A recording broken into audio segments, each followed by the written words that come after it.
Under the secret moon, every story hides the rain began softly.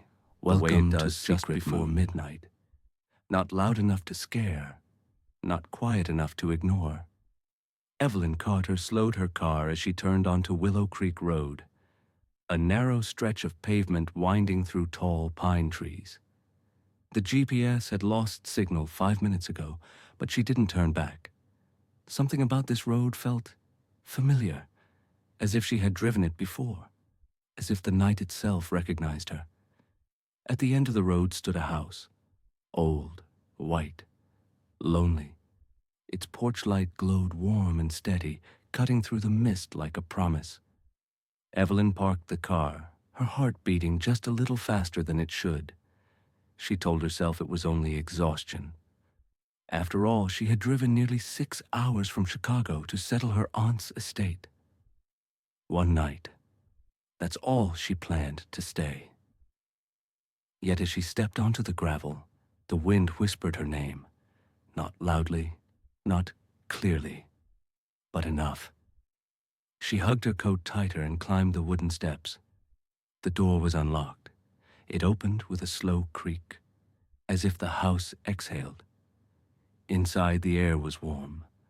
A fire crackled in the fireplace, though she was certain no one else should be there.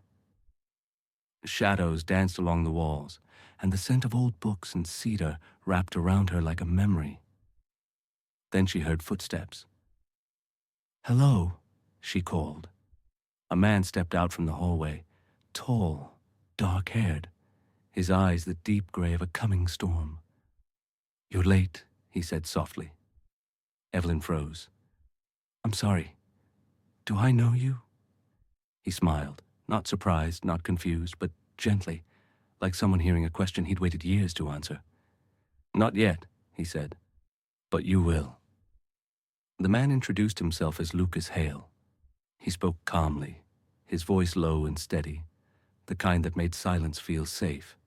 He said he was the caretaker. "My aunt never mentioned anyone," Evelyn said. "She wouldn't have," Lucas replied.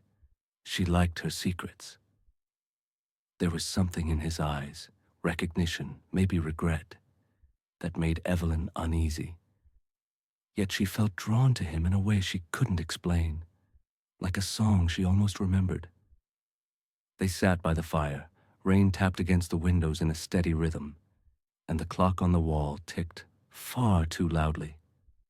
"Strange place to live," Evelyn said. Lucas looked into the flames. "Some houses don't let you leave." She laughed nervously, then stopped when she realized he wasn't joking. That night, Evelyn dreamed.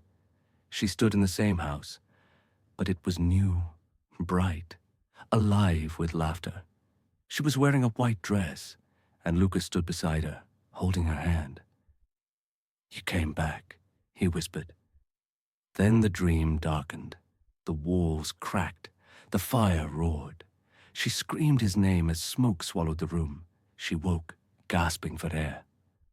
The clock read 3:17 a.m., and Lucas was standing in the doorway. "I didn't mean to wake you," he said, "but the house, it knows you're here." Her fear should have been overwhelming. Instead, her heart ached. "Why do I feel like I've lost something?" she asked. Lucas stepped closer. "Because you did." The next day, Evelyn explored the house. In the attic, she found an old wooden box filled with letters, all addressed to Evelyn Carter, but the dates were from 20 years ago. Her hands trembled as she opened one. "My Evelyn, if you ever forget me, I'll wait, even if it takes a lifetime." Lucas. Her breath caught. She confronted him that evening. "You wrote these," she said, "before I even lived here. How?" Lucas's face fell. "Because you were here, with me." He told her everything.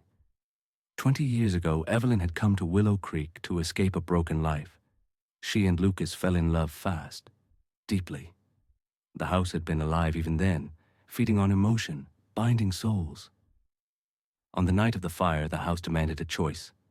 One soul to stay, one to leave. Lucas stayed. Evelyn survived, but the house erased her memory to let her go. And now, she whispered. Now the house wants you back, Lucas said. Forever. The walls groaned, the lights flickered, and the wind howled outside. Evelyn felt it then, the pull, the love, the fear. She took Lucas's hand. I won't leave you again, she said. The house sighed, disappointed, because love was stronger. The fire flared bright, then died down. The walls stopped whispering. When morning came, the house stood quiet and empty. Evelyn and Lucas walked out together, hand in hand, as the sun rose behind them. The house waited, but this time, it waited alone. Thank you for listening to Secret Moon.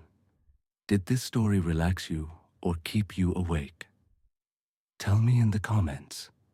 Love, suspense, or mystery? Don't forget to like and subscribe for more night stories.